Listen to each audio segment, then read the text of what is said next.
gusto mo yung isang bagay, pag gustong-gusto mo makapasok sa trabaho, pag gustong-gusto mo mag-abroad, minsan yung discernment mo hindi malinaw. Look at this. This is the phrase. Your desire blinds your discernment. Binubulag ng desire mo yung discernment mo.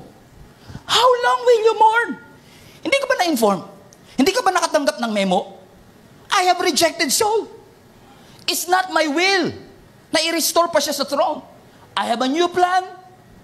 It's not my will anymore. Why are you crying? Bakit hanggang ngayon umiiyak ka pa rin na hindi ka natuloy sa pag-abroad? Ba't hanggang ngayon iniiyak ka mo pa rin na binasted ka? Move on. Bakit hanggang ngayon sinasayang mo kung hindi na yan? Sampalin mo ngayon katabi mo, mahina lang. Sabi mo sa kanya, ni-reject na yan ng Panginoon. Sampalin mo uli na mahina lang, it's not God's will. Gisingin mo lang. In case masyado pa rin siyang in love sa hindi kalooban ng Panginoon, kailangan niyang, no, it's not love life. It's not love life. Don't get excited. It's not love life, alright? It's not just life I'm talking about. I'm talking about the principle in life. Na maybe masyado ka nag-e-enjoy sa hindi kalooban ng Diyos, kaya yung kalooban ng Diyos hindi mo ma-discern. Tapos pag pinagpatuloy mo yan, sisisihin mo si Lord sa dulo. Tapos sasabihin mo, bakit kaya nag-i-struggle ako? You're struggling because you are outside the will of God. People are not respecting you because you're outside the will of God. Your heart is broken because you're outside the will of God.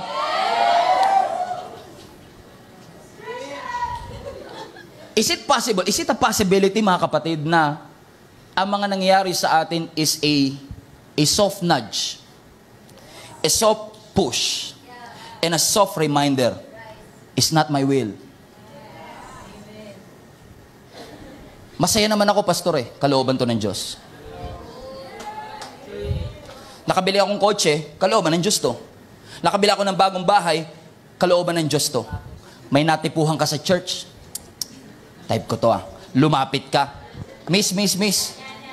Pinagpe-pray kita. Type kita. Alam ko ikaw ang kalooban ng Diyos para sa akin. Nangusap ang Diyos na ikaw ang babae para sa akin. Sabi ng babae, ba't sa'yo lang nangusap?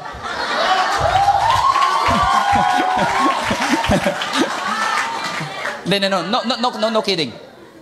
I mean, dahil type mo, dahil gusto mo, ibig ba sabihin yun ang will ng Diyos? Dahil gusto mo lang makalabas ng bansa? Dahil gusto mo mag-abroad? I'm not against abroading. Alam nyo naman yan, abroading. Alam nyo yan. I'm not against. Ang dami nga sa inyo, pinag-a-abroad ko pa. Kung kalooban ng Panginoon, go ahead. Pero hindi yan katiyakan na magsasucceed ka. Hindi lahat na nag-a-abroad nagsusucceed. So, ibig sabihin, dahil gusto mo ko, kalooban na ng Diyos? No. Because your desire is, most of the time, it's not God's desire. That your will doesn't equate to God's will. God's will is not always your will. Even Jesus Christ said, it's not my will, but yours be done. Kasi minsan, pag ang desire masyadong malakas, ang discernment lumalabo. Hindi makadiscern ang maraming Christian minsan kasi gusto ko to kasi pastor, ba't hindi na lang magsalita ang Panginoon sa akin para sakto na yung sigawan ako, hoy! Gising! Ba't nagluluksa ka pa? Move on! Di ba mas madali? Ang katwiran na iba mas madali, pastor. Pero, kung naikinig kayo sa akin for quite some time, lagi ko rin sinasabi, hindi porke nagsasalita ang Diyos, pinapakinggan ng tao. Tingnan mo si Adan, nagsalita ang Diyos, nagtago. Si Moses, nung nakausap ang Diyos, nakipagdebate sa Diyos. Si Gideon, nung kinausap ng Diyos, nakipag-argue at nakipag-bargain sa Diyos. Si Jonah, nung kinausap, tinakbuhan ng Diyos. Hindi porke nakausap ng Diyos. Naniniwala ang isang tao. It's not God's will, and you know it. Alam mong mali, pero tinutuloy mo pa rin. You don't understand, pastor. Ingat ka sa pagsasalita mo. You don't understand what you're talking about. Pastor, FYI, it's not easy to make it right. Understand me.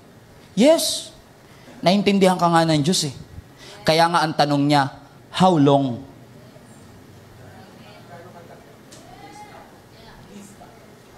Hindi ka naman binabawalang magluksa eh. How long? God is encouraging you. I am gracious. But you have to make it right. You have to decide to make it right.